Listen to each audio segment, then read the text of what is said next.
If I had to pick the 5 most important rudiments that every drummer should learn, these are them. You'll hear all of them in your favourite songs, and I'm going to show you where and how to play them. So yeah, let's get started.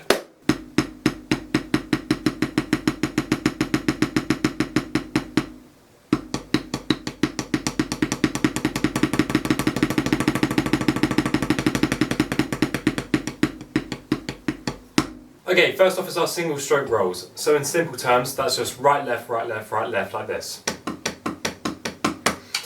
The most important things, I think, are being clean and consistent before you go for the speed. So if you haven't quite got that finger technique down like this, so using the bounce, all these steps will still apply to you. So my favourite drill for developing this is using them both at the same time, like this. And that might seem counterintuitive, but that really helps you to get those consistent sounds while you're playing the drum kit. So, additionally for speed, like I say, you really want to be using your fingers. I'm a big advocate for that. So that's dropping the stick and using these fingers here to bounce the stick like this.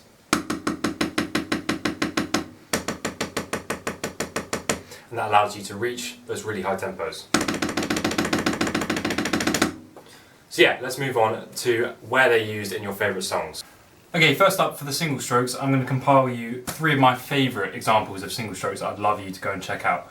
So firstly, probably one of the more famous examples is the build-up from all the small things into the chorus. So the ba-ba-da-ba, ba-ba-da-ba, ba-ba-da-ba, ba-ba-da-ba.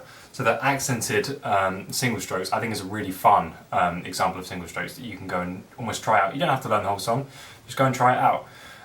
War pigs, so you've got the final sort of bit before the song ends, when the groove's dun dun jazz jazz jazz jazz, and then it goes into the single strokes bit, and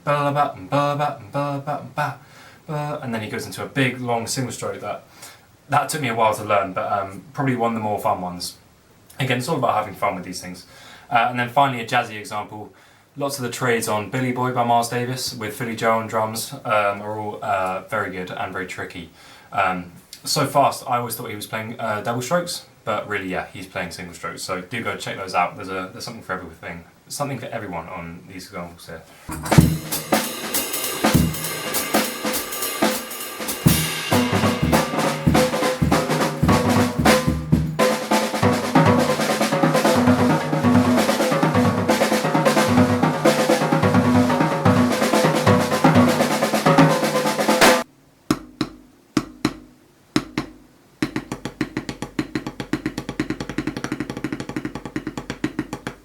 Okay, next up, hopefully you might have guessed it, our next most important rudiment is our double stroke roll. Actually, I think it's the most important rudiment that you can learn, because it also forms the foundation of all of those, I don't know how many, 10 of those rolls, all the way from 5 stroke up to like 17 stroke, so you really need to get down on your double strokes. So if you haven't already, you really need to learn the technique. It's probably the most important thing I learned when I was learning the drums. It's all about the bounce technique, so letting the stick drop and then catching it. The biggest mistake I see people doing double strokes is seeing it as 2 strokes of the stick, like this. And that's really going to limit your speed, so you can only get up to instead of. So I'll put a little slow motion of my technique just here. So it's really about letting the stick drop, and the most important thing is really working up from those slow tempos all the way up to your top tempos.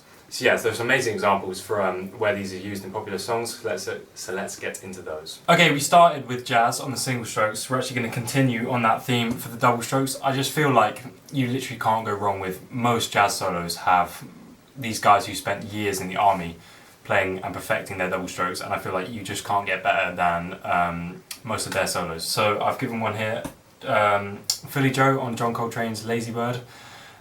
There's a really nice bit where he uses double strokes going around the ba boom boom. So he's filling all the accents in with double strokes, and yeah, that's probably my best example that I can give for something you can go and listen to yourself.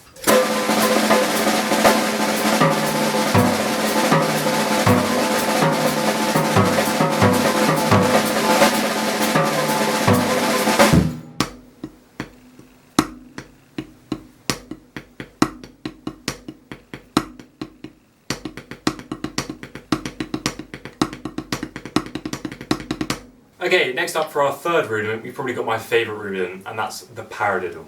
So, starting off with the basics, what is a paradiddle? It's an accented right, left, right, right. So that's your paradiddle, paradiddle. and then you mirror it on the left. So left, right, left, left. And again, that's where your doubles become really important. So if you go to faster tempos with the paradiddle, all playing it with individual strokes, so the double is still 2 strokes, you can swap that to using your double from the double stroke like this, throw and catch, and then that accelerates your tempos way, way, way, way, way further. So you can get much, much faster while using that technique. Again, work it all the way from slow to fast, and yeah, you'll be well on your way, because there's loads of examples from jazz all the way to rock from where paradiddles can be used for many, many different things. So yeah, let's get into those. Okay, so for the paradiddle examples, I'm going to start off with a little bit of a cheeky one, because the shuffle groove from Rosanna by Toto is not quite a paradiddle, but I really feel like it's a really good base for you to build that groove on, because a lot of people do really struggle with that groove. So definitely give it a go between the right and left hand, start with the paradiddle and see if you can build the groove up from there. Next up is a really good example I saw from John Riley using a paradiddle in a sort of counterclockwise motion. I'm going to have to show you on the kit after this, but I thought that was a really good use for paradiddle that you can go out and try yourself. So yeah, let's do that.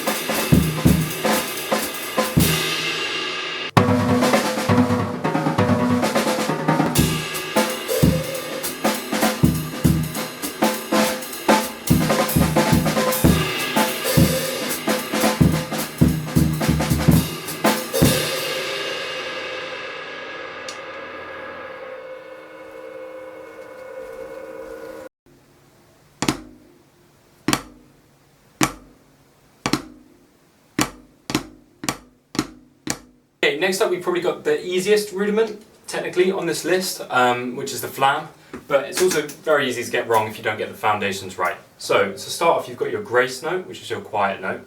You want your stick to be lower than the other one, so you hit the grace note, and then you hit an accent right after. So when you put that together, you start them at different heights, they land this one just before this one, and it sounds like this.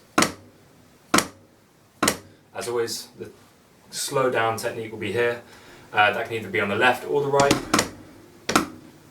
The mistake here is people having them starting at the same height or not, and they end up landing at the same time. So that is what I like to call a flat flam, and that can be make your fills sound pretty terrible if they're all flat. So the flam's great. It leads to many different types of rudiments. Flam accent, flam tap, my favourites for jazz. Yeah, they occur in literally all different types of fills. In many different songs, and yeah, let's get to those. Okay, for the flams, we've got 2 classic examples. So we're starting off with In the Air Tonight by Phil Collins with the ba-ba-ba-boom-ba-boom. I feel like he's flamming those a little bit there. And also, obviously, Smells Like Teen Spirit, that sort of iconic fill as you move into the main bit of the song that, yeah, everyone asked me to play. So, yeah, these are my 2 big examples for flams.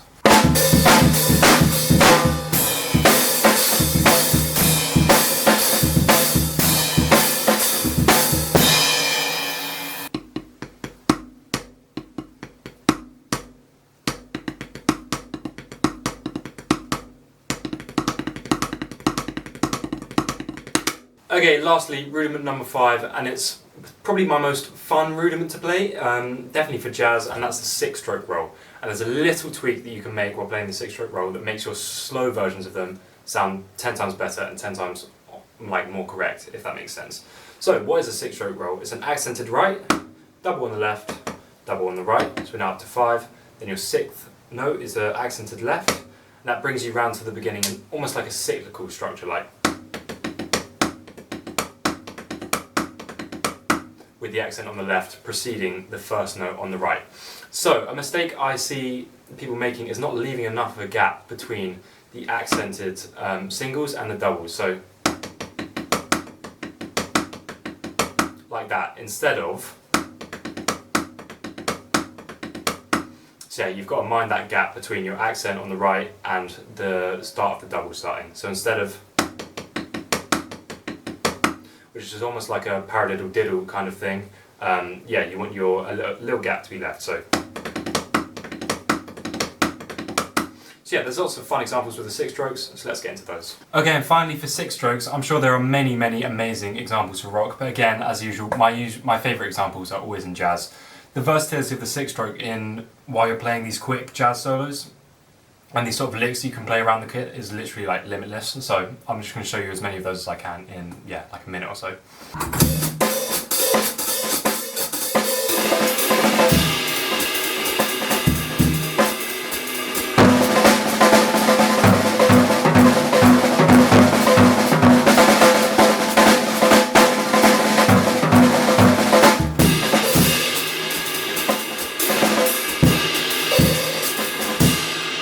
And I can definitely see the comment coming of, Isaac, does that mean you can neglect all your other rudiments? Obviously not. I'm kind of a big advocate that you should learn all your rudiments because it kind of expands your vocabulary you have for fills. Books like this, All American Drummer, with all the rudiment solos, are particularly amazing for that sort of thing. Yeah, just because I've given you the 5 most important, it doesn't mean I think you should neglect all of your rudiments.